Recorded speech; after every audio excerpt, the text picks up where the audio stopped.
Every election cycle, we hear how the Democrats have targeted specific red states that they're going to flip. For example, Florida, Texas. And we know that the only way they're ever able to accomplish this is by being what they aren't. Or, in other words, they have to lie. They have to pretend to be something that they're not. Could President Trump actually end up flipping blue states by just being Donald Trump, like New York?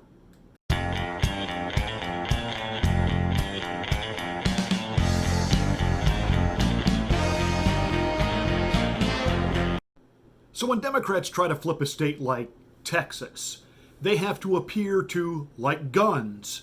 They're really not that into abortion. They just want to make sure that it's safe and legal for the people who really need it, but they don't overwhelmingly endorse it. They don't really want it. They don't like it. But since it is here, it ought to be at least safe and the option ought to be available. In other words, they downplay all of their beliefs and they have to somehow get themselves in the middle to still sound sane. That's how they try to flip states that are conservative, red. But Donald Trump is on the cusp of flipping New York, and I'm going to explain how. You live here? Yes. Well, maybe you know what a zombie is. When a person dies and is buried, it seems there's certain voodoo priests who have the power to bring him back to life. Horrible. It's worse than horrible because a zombie has no will of his own. You see them sometimes walking around blindly with dead eyes, following orders, not knowing what they do, not caring. You mean like Democrats? This past Friday night, President Trump received the endorsement of the PBA, the New York City Police Benevolent Association. Pat Lynch, the president of the PBA, said he was proud to make that endorsement. In fact, he said that he's had 36 years involved with police, 21 years as the president of the PBA, and this is the first time they have ever endorsed anyone for the presidency. But he was proud to do it because this president has fought for law enforcement, this president has fought for law and order, and therefore he is worthy of the endorsement. And you can imagine that in a place like New York City, New York Democrats went ballistic.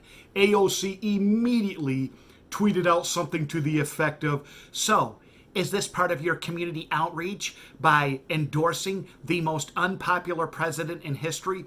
I got a newsflash for you, AOC. I get that the media's in love with you and you're surrounded by sycophants and people, even within the Democratic Party who tell you, "You're awesome, you're amazing." No, you're really not awesome and you're not amazing. In fact, you're not overly bright. You're dangerous politically because you do have rock star charisma for whatever reason, and you are able to sway the gullible, but you're not that smart. I'm sorry. You are an intellectual lightweight, and all we have to do is just skim through your whole Green New Deal to find out the entire world would go bankrupt trying to implement even 1/3 of that idiocy you call the Green New Deal. For everything from tearing down every building and making sure that they're all energy efficient and they all have to be operated by wind or solar or they can't stay. Just this ridiculous nonsense to flatulating cows. For you to say he's most unpopular, just because he's unpopular with you and your ilk doesn't make him the most unpopular president. Let's consider this, New York Democrats, as you're shocked that a police union would actually endorse Donald Trump. This is what political courage is for. Political courage, there are moments in every person's career where you have to stand up and be willing to say, am I willing to sacrifice everything that I have, all the privileges that I have, so that the right thing can go through? This is one of those moments.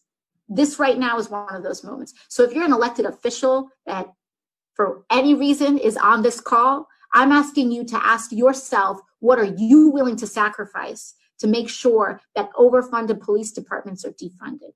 New York City politicians cut $1 billion from the police budget, and they got a few other reforms in mind. Since then, crime has absolutely spiked in New York City. In July 2020, there were 244 shootings in New York, which is 177% higher than it was in July of 2019, when there were just 88 shootings. Crimes like murder, burglary, grand larceny, auto theft are all on the rise, as well as rape and assault. Meanwhile, Bill de Blasio and the city council, they have created all kinds of reforms. They've done away with bail, and now they've cut $1 million from the police budget in New York City, which is an absolute war zone. In fact, right now, there are record vacancies of properties in New York City as tens of thousands of people are en masse exiting the city. It is like the exodus that Moses led of the children of Israel out of Egypt. And you're shocked that the Police Benevolent Union would endorse the one president who has stood up for law and order, the one president that has said we've got to have law and order in the streets, and not only should we not cut funding for our police, we should increase the funding and give them what they need to get the job done effectively and safely. So on the one hand, you want to strip them of their funding, you want to make them the scapegoat, you want to constantly say in broad general terms that all police are bigots, they're racist, and all they do is ride around trying to find youth of color to harass, bully, and eventually murder. And you're at a loss as to why they would endorse Donald Trump. You're at a loss as to why they don't want to constantly be the punching bag, the scapegoat for all of your absolute racist policies. And yes, the Democrats are the true racists here. You're the ones that keep creating these policies where you just allow the criminal element to overrun streets and neighborhoods, knowing that it is going to adversely affect minority neighborhoods the worst.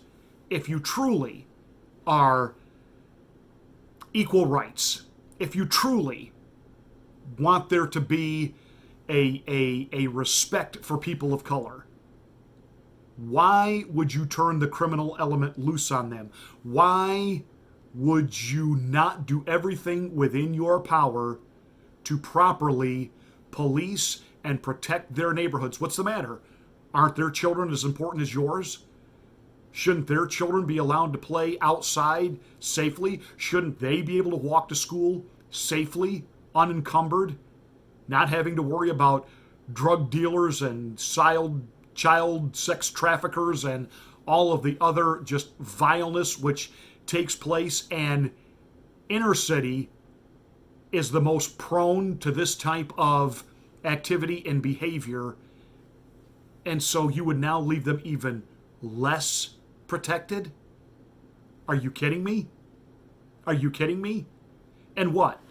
All of these businesses that are being looted and burned, what? People of color don't work there? People of color don't own any of those businesses? People of color don't have any vested interest in not seeing their neighborhoods, their businesses, the places that they shop, the places that they depend on for a paycheck? And yet, you call Donald Trump the racist.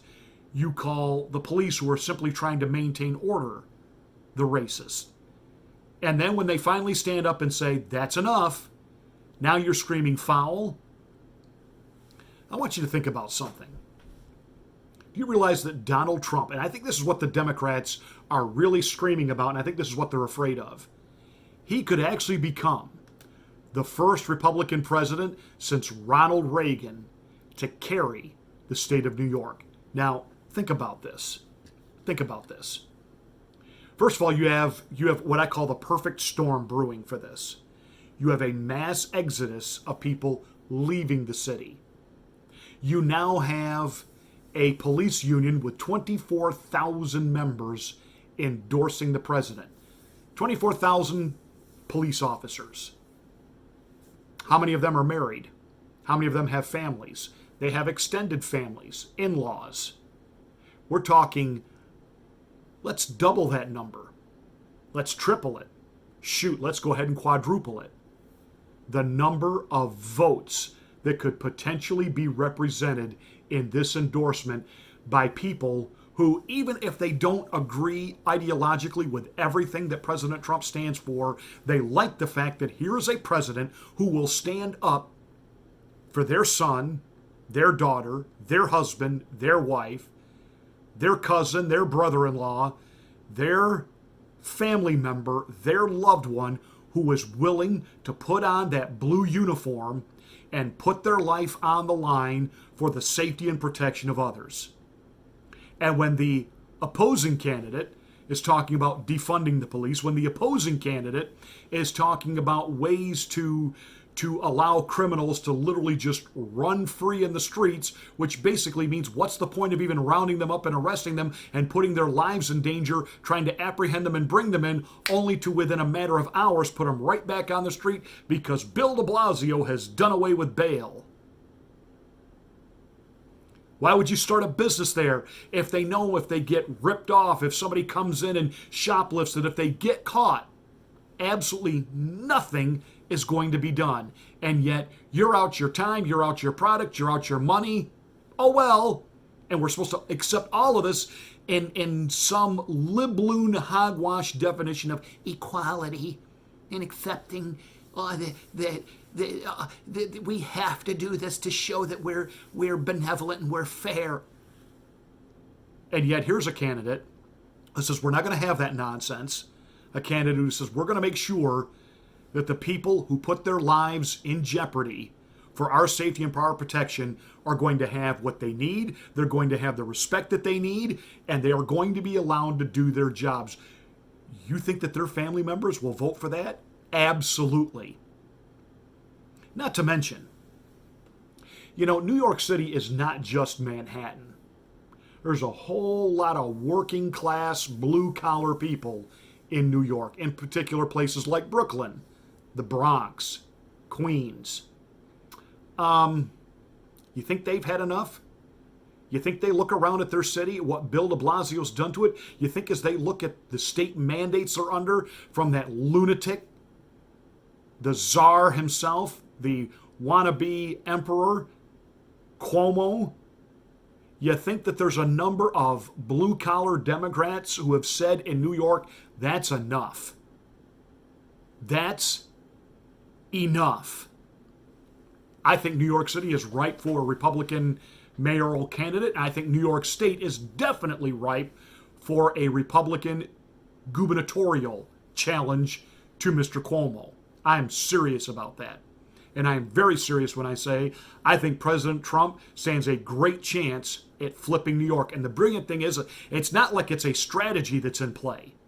It's not like the president is purposely trying to flip that state. Upstate is for Trump. I've lived in upstate. I can tell you that upstate New York is very grassroots, very conservative. The problem is there's 8 million people parked in New York City, the vast majority of whom are liberal because they have been convinced through the years that it is the liberal policies which make them thrive. And I think they are finally having a wake-up call as they look around. As much as all of us have hated this overreach and overreaction to the flu known as COVID-19 and the quarantines, which have only exacerbated the problem, and the masks, which really only spread the virus even worse than it had to be spread. There's also positives that have happened through all of this. I've been challenging parents. Your schools are closed. That's good. That's good. You don't want your kids in those schools anyway. They're not being educated. They're being indoctrinated. Get them in a good private school. Get them in a good Christian school. You homeschool, do something, but this is a good thing that we haven't got these kids in the classroom being infected with more liberalism. There's another upswing to what's happening with all of the draconian lockdowns in blue states and in blue cities. They could be creating a backlash to all of this. You remember in 2016, Michael Moore tried to give the Democratic Party a wake-up call?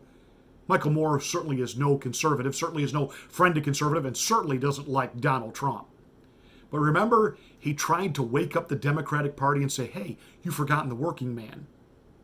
Hey, these people that have worked and now they're working 2 jobs and 3 jobs just to try to stay afloat, and you forced Obamacare down their throats, and that's been an unmitigated disaster, and you keep saying you're only raising the taxes on the rich, but yet it's the middle class that's getting killed and they're losing everything. Don't you understand? They are going to go in that voting booth and they are going to vote for Donald Trump as a giant middle finger to the political establishment. Well, take that same warning and take a look at all your blue strongholds, all your big blue cities, New York, Los Angeles. Wouldn't it be wild if on election night Trump flipped California? And now the Democrats are really in panic mode now that the United States Postal Service has come out and said, we cannot guarantee that we can get these ballots out and back and processed in time for an election. Bum, ba-dum, bum.